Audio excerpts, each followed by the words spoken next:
ازيكم؟ يا رب تكونوا بخير. اليوم ده بقى انا كنت من يومين كده انا كنت رايحة اجيب اكل للقطة بتاعتي، وبجيب طبعا للقطط اللي في الشارع برضو اكل من نفس المحل. فانا كنت رايحة بقى كده بعد الشغل فده الطريق بقى انا كنت بصور لكم، بس انا بصور الارض عشان بتبقى في ناس جاية قدامي فانا مش برضه اجرحها وكده. هنا بقى كنت داخلة على المحل بتاع الأكل بتاع القطط والعصافير بقى والحيوانات كلها. اللي ما يعرفش أنا عندي قطة، هو قط يعني كوكو. فالأكل بتاعه خلص، فلازم أروح بقى المشوار ده، بيبقى مشوار تقيل على قلبي بس لازم أروح طبعا أجيب له الأكل بتاعه. دي السلحفات كانت عجباني قوي، بس هقول لكم قصتها بس مش دلوقتي. ده الاكل بقى بتاع القطط. تمام، انا بجيب له مانيلو، اللي هو الكيس الموف ده. ايوه ده الكيس بتاعي. ده هو حاليا يعني للي ما يعرفش سعره هو ب200 جنيه. تمام، هو خالي خالص من الاملاح علشان الكلى بتاعته. وهنا كنت بقول له هات ده الاكل بتاع القطط بتاعي، اللي هو انا بحطه للقطط اللي في الشارع يعني والكلاب وكده. هما بياكلوه عادي، الكلاب والقطط عادي يعني. وده كيس فريسكس للقطة بتاعتي. انا دايما بنسى اقوله هو قط كبير مش بيبي، بس ساعات كتير قوي بيحط لي كيس الفريسكس ده بالفراخ للبيبي يعني. فعادي، هو القط بتاعي ضعيف يعني قليل، فعادي بينفع معاه. هنا كنت بوريكم بقى انا جبت 7 اكياس من الدراي ده.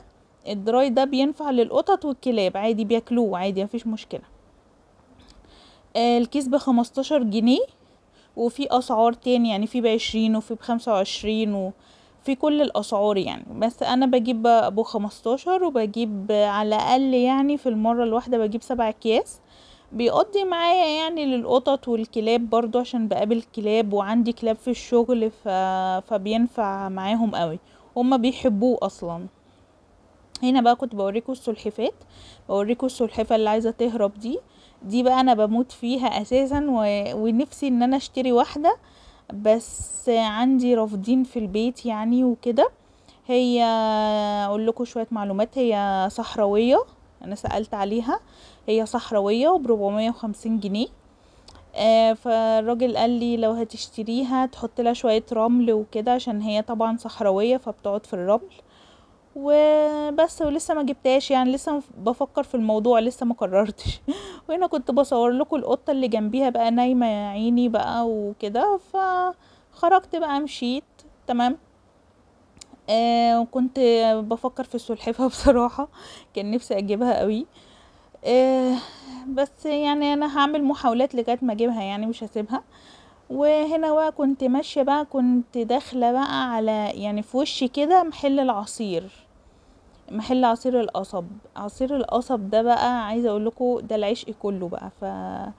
يعني ما اقولكوش. بصوا هنا كنت داخله عليه بقى بفكر بقى اجيب ايه ولا ايه، لان انا بقى في عصير القصب انا ما اعرفش حد يعني، انا بموت فيه كده موت يعني. بس انا دايما يعني اغلبيه الوقت بجيب ازازه وبشربها في البيت مثلا مع اخواتي كده، فمش بشرب يعني في المحل. فهنا بقى كنت بديله هيعمل لي ازازه بقى، بس يعني ازازه بقى يعني ما اقولكوش بقى محترمه يعني انا بشرب الكوبايه من هنا فظيعه. وفي كمان واحد تاني جنبينا يعني هو جامد اكتر من ده بكتير كمان، بس هو مش طريقي يعني. انا طريق الشغل وانا راجعه من الشغل ده لو انا بجيب اكل الكوكو وكده بيبقى ده في طريقي. ولو ما جبتش اكل الكوكو برضو التاني مش طريقي برضو يعني، هو مش طريقي في الحالتين يعني، ولا ده ولا ده. بس لو عايزه اجيب منه بقى لازم انزله مخصوص يعني. بس بصراحة هو يستاهل الواحد يروح له يعني، جميل جدا. وعصير القصب ده مفيد جدا جدا.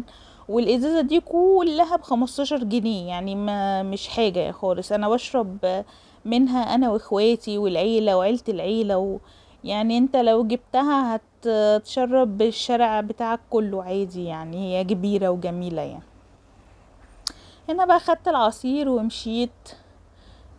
بصراحة لما يعني بكون شايلة حاجات بكسل امشي، يعني انا ساعات بنزل امشي ابقى في المكان ده واروح ماشي، مثلا احط الهاند فري وامشي.